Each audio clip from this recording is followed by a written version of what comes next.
dernier rapport assez alarmant de septembre dernier, demande qu'on réduise les gaz à effet de serre de 45% vis-à-vis à partir du niveau de 2010. Et en fait, comme on est rendu presque en 2020, à partir de 50%, une réduction de moitié des gaz à effet de serre. Tout le monde doit mettre la roue à la pâte. Pourquoi l'aviation, elle, a cet objectif qui ne correspond pas à l'objectif du GIEC? C'est-à-dire que quand on regarde, madame, les objectifs qui sont discutés d'ailleurs, on discute à l'OCDE, on parle d'un plafonnement à partir des émissions de 2020, donc pas d'une réduction de moitié à partir de 2010. Alors c'est ma première question. Pourquoi l'aviation, elle, ne se fixe pas comme objectif de réduire de moitié les émissions de gaz à effet de serre par rapport au niveau de 2010, comme le demande le GIEC et comme tout le monde, tous les secteurs de l'économie doivent répondre à cet objectif-là? C'est la première question, j'en ai une autre ensuite. D'accord. Merci. Je peux répondre à celle-là, si vous voulez. En fait, oui. L'industrie, elle a mis 50% de réduction à partir de 2005 jusqu'à 2050. C'était ma deuxième boîte. 2050, mais non pas, on parle de 2030. Le GIEC fixe un objectif de réduction de moitié D'accord. 2030, dans 10 ans. D'accord. Oui, bon, je ne peux pas excuser l'industrie, c'est pourquoi c'est pas 2030, c'est pas 2050, mais j'imagine aussi à cause de cycles longs en aviation, parce que nos produits, à partir du moment qu'on les rentre sur le marché, c'est des 25-30 ans qu'il reste. Et une des stratégies pour réduire la consommation, enfin améliorer la performance en termes de gaz à effet de serre, c'est d'introduire des nouveaux avions moins énergivores. Et probablement, quand ça a été fait, la planification, avec tout ce qui sont venus comme nouveaux avions sur le marché, ils ont visé un 20 ans de plus, probablement encore. OK, mais c'est pour ça qu'il y a un mouvement en Europe qui va probablement faire boule de neige ici pour avoir honte de prendre l'avion et diminuer l'avion, parce que finalement, c'est vous dites qu'effectivement, c'est vrai, les avions sont de plus en plus efficaces, mais comme il y en a de plus en plus, c'est dans les chiffres de l'OACI aussi, globalement, la consommation augmente beaucoup. Jusqu'au Canada, de 2012 à 2017, on est passé de 6,5 milliards de litres à 7,5 milliards de litres. Et on voit que ça va continuer d'augmenter malgré. Et est-ce que la meilleure façon de réduire donc l'aviation, parce que finalement, il n'y a pas d'autre choix que de réduire le nombre de vols, est-ce que ce n'est pas de taxer l'aviation? Je ne comprends pas pourquoi il n'y a pas de taxe sur le kérosène pour les vols internationaux, alors que, par exemple, ici au Canada, on paye à peu près 50 cents de taxes de litre, et au niveau international, c'est 0 cents de litre. Donc, un énorme avantage fiscal pour l'aviation. Pourquoi l'aviation a fait cet avantage-là comptable? En fait, l'OACI, maintenant, je ne sais pas si vous connaissez, vous pouvez faire des recherches sur Corsia. C'est un programme enfin, c'est pour le monde entier, c'est pour les membres des Nations Unies. Et Corsia, ils ont des quotas à partir desquels, s'ils sont dépassés, il faut que l'opérateur paye. C'est une forme de taxe, à mon avis. Et ça existe et ça commence en 2020. En 2020, ça commence à être implémenté. Donc, ils ont 3 ans d'une phase préparatoire. Ensuite, ça va commencer à devenir obligatoire. Mais si ça existe. C'est pas une taxe sur le kérosène. C'est pas sur le kérosène lui-même. Non, c'est exactement. Exact. Si je peux me permettre, je voulais aussi mentionner un élément, c'est que, encore là, on est d'accord que si les avions arrêtaient de voler demain, il n'y aura pas d'émission de gaz à effet de serre, on est d'accord. Mais bon, il se trouve que ça ne sera pas possible. Mais ce que Sylvain a mentionné un petit peu aussi, c'est que le modèle d'affaires dans le domaine de l'aviation, c'est-à-dire les compagnies aériennes, Sylvain disait, quand il a pris son premier avion, son premier billet en 85, c'était 700 $. Aujourd'hui, c'est 700 $. Et si on met les 700 $ de 85, c'est probablement aux alentours de 4 500, 5 000 aujourd'hui. Ça serait à peu près ça, si on ramène ça au dollar aujourd'hui. Donc, ce qui fait que cette démocratisation-là fait en sorte que plus de gens prennent de l'avion, mais aussi, il y a quelque chose qui met une pression forte sur le modèle d'affaires des compagnies. Regardez bien aujourd'hui, c'est dans les dernières semaines. Le prix de kérosène a monté à peu près de 18 à 20% l'année dernière. Regardez le nombre de compagnies low cost qui tombent en faillite. Wow, en étant pas JetBlue, mais Interjet. Donc il y a une multitude de compagnies de low cost. Pourquoi? Parce que la marge est tellement faible et que donc dès que le prix de kérosène monte, alors ce qui fait que ce n'est pas nécessairement toujours par souci d'environnement que les compagnies aériennes demandent à ce que les fabricants fassent des avions plus efficaces. C'est tout simplement parce que un pourcentage très élevé de coûts de production, coûts d'opération de compagnies aériennes est le prix de kérosène. Et alors, plus la consommation de kérosène diminue, donc ça, c'est très avantageux. Donc, il y a une pression constante dans ce secteur-là, ce qu'on ne trouve pas dans les autres secteurs. Moi, l'objet de mon intervention au début, c'était, écoutez, oui, on est, même si, donc, le chiffre que vous avez avancé, moi je pense que le chiffre de l'ACI, c'est 5% par rapport au transport. Donc non, 5%.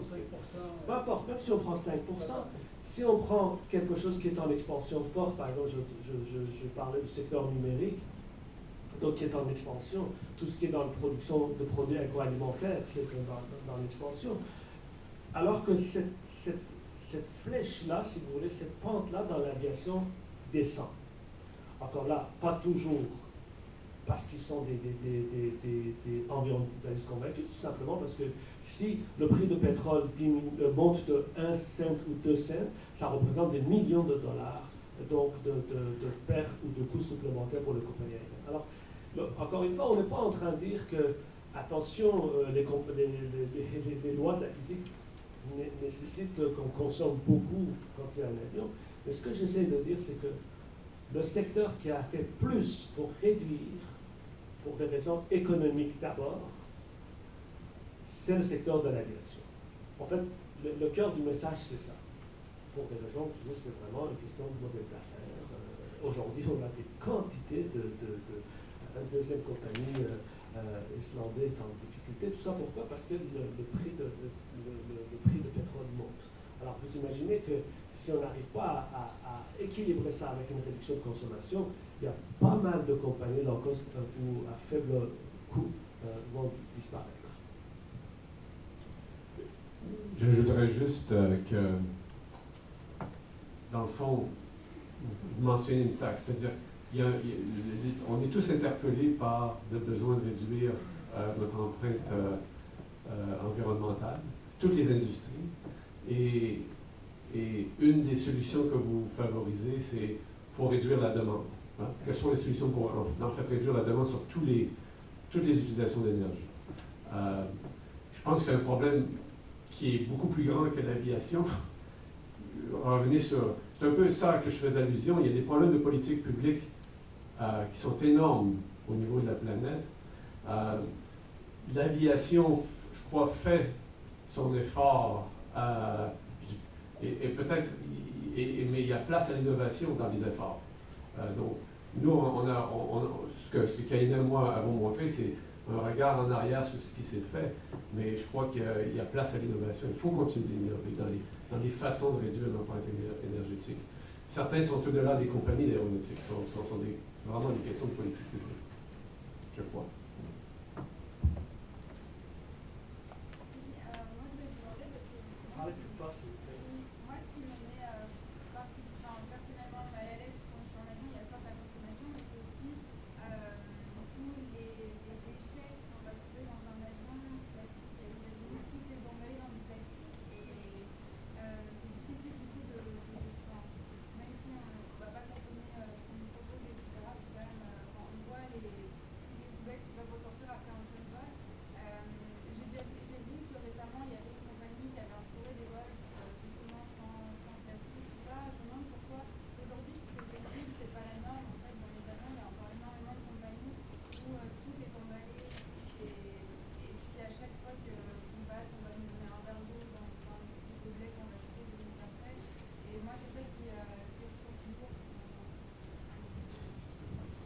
Vous avez tout à fait raison. Hein. D'ailleurs, de plus en plus, on exige, et dans certains pays, c'est toujours les pays nordiques qui sont à l'avant-garde dans ce genre de situation, qui exigent justement que ça soit au moins recyclable, donc ce qui est consommé comme des contenants dans les compagnies aériennes pour ça. Vous avez tout à fait raison. Alors, cette question-là, je dirais, ça n'entre pas tellement dans ce débat sur l'impact de l'aviation en tant que tel sur la production de gaz à effet de serre directement, mais c'est une préoccupation de plus en plus importante donc des compagnies aériennes. Il y a maintenant des compagnies de catering donc, qui fournissent ça, donc qui mettent d'ailleurs dans leur prospectus, dans l'offre qu'ils font, que les contenants qu'ils utilisent, c'est écologique et qui sont recyclables et tout. Donc, il y a aussi un autre élément qu'il ne faut pas oublier. Tout ce qui monte dans un avion doit être régi à un certain nombre de restrictions et de contraintes. Hein. Un écran, si vous avez un iPad, un écran qui est sur un siège d'avion est très différent d'un écran ordinaire que vous avez parce que cet écran-là doit être, si vous voulez, soumis à un certain nombre de contraintes pour pas que ça soit, par exemple, ça prenne feu, c'est toutes sortes de choses.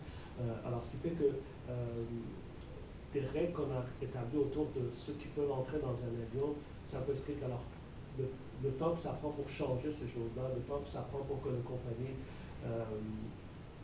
adopte, et encore là, on est dans une question de coût. Hein. Mais il y a quand même, on voit, il y a des améliorations qui se font quand même. Oui, bonjour. Je trouve très louable la performance de l'industrie en matière de réduction de gaz à effet de serre depuis ces dernières années, et c'est très bien par rapport aux autres moyens de transport ou encore aux autres Internet et consommation de viande carnée, c'est parfait. Alors moi, personnellement, depuis que je suis signataire du pacte de la transition, maintenant ce que je fais, c'est que chaque fois que je prends un vol, je compense mes gaz à effet de serre avec carbone boréal, entre autres, plantation d'arbres. J'essaie de valider un peu les algorithmes de calcul pour voir quel était le protocole scientifique qui était derrière, ça me paraît assez raisonnable. Pourquoi est-ce que ce genre de démarche? Parce qu'un billet pour traverser l'Atlantique à $700, ça me paraît déraisonnable. C'est trop attractif, j'ai envie de dire.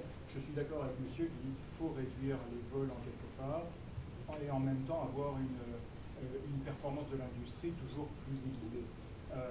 Est-ce que justement inclure ces compensations de gaz à effet de serre dans le prix d'un billet serait une possibilité? Je sais que l'Union européenne est en train de regarder les possibilités de surtaxe à l'endroit de ces prix de billets. Qu'est-ce que vous en pensez? Juste avant de venir, je pense que c'est vous l'expert pour répondre à cette question, mais il y a un élément très politique et au niveau international, mais en fait un débat, je dirais, l'œuf ou la poule. Quand on parle de l'aviation, la démocratisation de l'avion, il y a toujours un débat qui arrive. On dit, bon, si on taxe davantage, on revient à l'âge d'or, enfin, ce qu'ils considèrent l'âge d'or de l'aviation, à l'époque où les riches ou les plus aisés pouvaient prendre l'avion. Donc, le fait d'augmenter la taxe, donc, ce qui fait que la population, donc,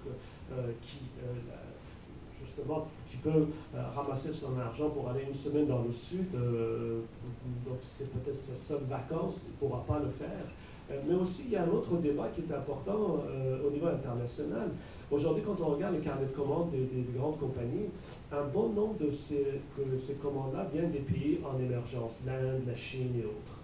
Et ces pays-là, un peu comme tous les autres domaines, nous disent, vous avez profité de l'aviation, vous avez développé tout ça, et maintenant que nous, on essaie de prendre un petit peu de place, nous aussi, on essaie, les Indiens disent, nous aussi, on a le droit de voler, nous aussi, on a le droit de se déplacer en avion. Maintenant qu'il y a des low-cost indiens et tout ça, donc on peut faire ça. Maintenant que c'est notre tour de profiter de ça, vous êtes monté par cette échelle-là, maintenant vous le faites monter pour les autres. Vous le faites tomber pour les autres. Alors, il y a cette question-là qui est valable, qui est assez délicate. Augmentation de ce genre de taxes augmente le coût, mais pour qui? Et une des fiertés de l'aviation, c'est-à-dire ça s'est démocratisé. On a rendu la production et l'utilisation de l'avion plus efficace pour que l'avion, comme Sylvain le disait si bien tout à l'heure, ça coûte. Pourtant, les avions sont beaucoup plus performants, beaucoup plus, je dirais, technologiquement avancés, mais ça coûte la même chose qu'il y a 30 ans. Donc, c'est à cause de cette quête d'efficacité qu'on a aujourd'hui réussi à démocratiser. Et là, tout d'un coup, on dit, non, revenons en arrière, taxons. Parfait. Mais à ce moment-là, on doit être conscient qu'un certain nombre de populations dans les revenus modestes ne prendront pas l'avion. Si vous mettez Paris-Montréal au lieu de $700, $1,400, et que vous avez une famille de deux enfants, 2 adultes, il se peut que le prix de billet à ce moment-là, ça sera un élément dissuasif, vous n'irez pas à Paris. Alors on peut dire, c'est tant mieux, restez, allons-y voir, comme ma jeune membre de famille disait, allons-y en Gaspésie, c'est bien, mais enfin, c'est une très bonne chose. Mais je pense que ce n'est pas un argument qui peut satisfaire à tous les niveaux. De plus, on a démontré qu'une voiture, la voiture que j'ai prise, par exemple, même aller en Gaspésie, à 4 passagers pleins, par passager, c'est encore plus polluant. En raquette. Non, c'est ça, en raquette aussi. Mais, oui, et madame? Oui, je voulais juste rajouter que moi, je pense aussi qu'il y a une autre façon d'atteindre l'opinion publique. C'est leur communiquer notre empreinte. Il faut le dire. Qu'est-ce que fait l'aéronautique? Je ne suis pas sûre que monsieur tout le monde qui prend l'avion est au courant. On prend l'avion et on a toujours ce truc négatif. Oh mon Dieu, qu'est-ce que je suis en train de faire? Je suis en train de polluer et puis je ne me sens pas bien. J'ai parlé à des jeunes beaucoup, puis c'est ça. Puis le truc que j'ai vu, c'est que l'information ne leur parvient pas d'une manière claire, concise, et je pense qu'il y a du travail à faire dans notre industrie pour qu'on donne leur juste.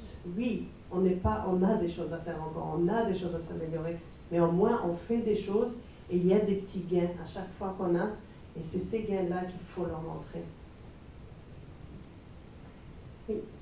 Moi, ma question concernait le recyclage et la réutilisation des matériaux qui servent à fabriquer un avion. Vous nous avez démontré que presque 3 quarts de l'avion, je pense, pourrait être recyclé ou réutilisé. Mais est-ce que ça se fait en effet? Est-ce que les compagnies aériennes le font? Et si ça ne se fait pas, est-ce qu'il y a un mouvement au niveau international pour que les compagnies soient responsable du produit jusqu'à sa fin? Oui. Là encore, il y a un aspect comptable qui empêche les propriétaires d'envoyer leurs avions en fin de vie au démantèlement. Pourquoi? Parce que l'avion, quand il est parqué en Arizona, c'est un asset. Il a encore une valeur. Il peut coûter jusqu'à 1 million, 2 millions, 3 millions de dollars sur les papiers. Pas dans la vraie vie, il ne coûte rien, mais dans les papiers. Donc, comme on veut toujours montrer des beaux chiffres, peut-être Sylvain, il en connaît quelque chose là-dessus. Et ça empêche ces propriétaires-là de prendre cette décision, de commencer à démanteler ça. C'est une des raisons où probablement il y en a beaucoup qui sont parqués. Cependant, il y en a aujourd'hui, il y en a beaucoup qui se font démanteler. Il y a des propriétaires. En fait, ce qui arrive, c'est que il y a quand même, ils ont démontré c'est rentable en démantelant un avion et en récupérant des pièces qui sont comme les moteurs, enfin des pièces de système qui ont encore de la valeur, les revendre. Donc, toute l'opération, elle est rentable. C'est pour ça qu'il y a des petites entreprises qui font ce travail-là quand les avions sont disponibles pour eux. Mais il n'y a pas de mouvement actuellement pour pousser la chose? Non. Si la réglementation, à mon avis, ne le fait pas, je pense que ça va rester que l'étape comptable là, qui vont encore... Ceci dit, il faut savoir que la durée de vie d'un avion, c'est à peu près 20 ans, 25 ans. Dans un certain pays, ça peut aller jusqu'à 30, 35 ans. Alors donc, ce qui fait que les avions des générations précédentes, qui ont été conçus qui ont 15 ans, 20 ans ou 10 ans, n'ont pas été conçus dans cet esprit-là. Mais ceci dit, les avions des dernières générations, on parle par exemple des A350, Airbus Neo, 320 Neo, on parle même de 737 MAX. C'est quand ça tombe pas. Donc, on a, donc, et je pense que l'exemple parfait, c'est vraiment Suisse qui, à ce niveau-là, a défini les standards par rapport à ça. Donc, on a tous prévu, ils ont tous prévu donc, la fin de vie. Hein. Donc, Airbus a même construit un grand centre donc, dans le sud de Toulouse donc pour démontrer justement ces avions-là. Par exemple, A380 qui a une durée de vie assez courte. Donc on commence à démanteler, on commence à démonter l'avion et le taux de récupération est très très très élevé. Donc tous les avions récents sont plus portés à faire ça. Une dernière, je vais répondre, après une dernière question et après vous discuter avec les panélistes. Je vous laisse intervenir. Je voulais juste faire un commentaire. Je doute que les normes comptables sont une vraie barrière. Normalement, probablement la vraie barrière, c'est ce que Kaina faisait allusion. C'est d'abord un marché ou un processus qui commence à s'organiser pour recycler de façon profitable ou réglementaire. Les deux, probablement les deux ensemble. Il y a certains matériaux qui ont probablement de la valeur plus que d'autres. Ceux qui n'en ont pas, il ne peut pas se créer de marché naturellement pour les recycler, donc il faut réglementer ces trucs-là. Donc c'est la seule façon d'arriver. Mais j'en doute que ce soit les règles comptables qui arrêtent le mouvement. Oui. Donc, c'est juste pas d'accord avec l'intervention de ici, c'était plus l'aspect physique. Et juste pour clarifier les objectifs que l'industrie met en avant, donc on sait avec l'OSI, il va y avoir un mécanisme de marché qui va être mis en place pour atteindre la croissance neutre en carbone. Mais selon l'OSI, les émissions de CO2 absolues vont augmenter. Les prévisions sont à peu près de 300 à 600% d'ici 2050. Donc, la manière dont l'industrie va réduire l'empreinte écologique, c'est qu'ils vont acheter des enchères ou des offsets de CO2 et il y a des objectifs d'efficacité énergétique. Donc, les questions, c'est est-ce qu'il y a beaucoup plus de gains à faire en efficacité énergétique? Parce que de ce que je comprends, la plupart des gains en efficacité énergétique ont déjà été faits et l'industrie a déjà eu beaucoup de difficultés à atteindre les objectifs de 1,5% par année de 2010 à 2020. Donc, est-ce qu'il y a beaucoup plus qu'on peut faire? Et aussi, il y a l'aspect que vous l'avez mentionné, c'est que la flotte va doubler. La flotte d'avions va doubler dans 15 ans. C'est une prévision de Boeing. Et peut-être plus dans les années après. Donc, si on a un budget carbone et on a un montant physique de CO2 qu'on peut mettre dans l'atmosphère avant qu'on atteigne une certaine augmentation de température, il faut que toutes les industries vont à zéro émission avant qu'on utilise tout ce budget carbone-là. Donc, ça me semble comme l'industrie est-ce que vous êtes d'accord avec que les émissions de CO2 dans l'industrie vont augmenter d'une manière assez grande, absolue, je ne parle pas de comme quand on prend en compte les achats d'échange.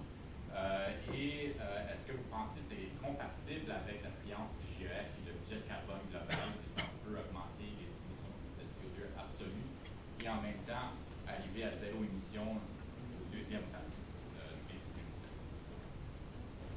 Je vais commenter sur une chose. Du point de vue technologique, je pense que étant donné les énergies substituts aux fossiles pour l'aviation, par exemple électrique, les batteries, je crois que les lois de la physique ne nous amèneront pas là. Avec l'efficacité des avions, c'est une pile tellement plus pesante, la densité d'énergie d'une pile comparée à un gaz de fossile pour amener des tonnes dans les airs. Il n'y a pas beaucoup de solutions technologiques comme dans le transport terrestre pour avoir ce genre d'efficacité. Je crois que c'est un challenge au niveau qui est très difficile à rencontrer. Est-ce que, donc il y a matière à innovation, c'est certain. Est-ce qu'il y a moyen d'avoir des carburants qui sont neutres, c'est-à-dire qui ont été, par exemple, des biocarburants qui sont plus neutres? Ça, il y a place à encore beaucoup d'innovation, je crois. Je crois que dans tous les domaines, et c'est l'aviation. En termes d'absolu, bon, je crois que c'est la même question que M. faisait voir. C'est les sources de demande. la demande pour plus de transport aérien, elle est là. Elle est là au prix à laquelle elle est vendue. Et ça fait partie de l'équation du transport aujourd'hui. Ça, c'est clair. Moi, je crois.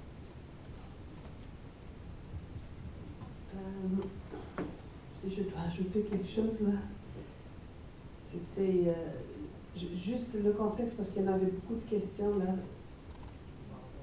Il disait finalement est-ce que vous êtes d'accord? La demande. D'accord.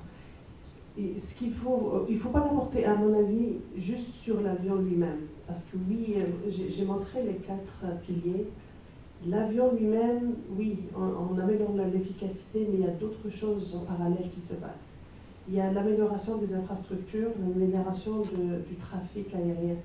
Je vais vous donner un exemple. Sur la C-Series, on a introduit un système qui est capable d'être autonome et au lieu du point de vue des radars. Donc normalement, un avion suit un radar pour qu'il aille d'un point A à un point B.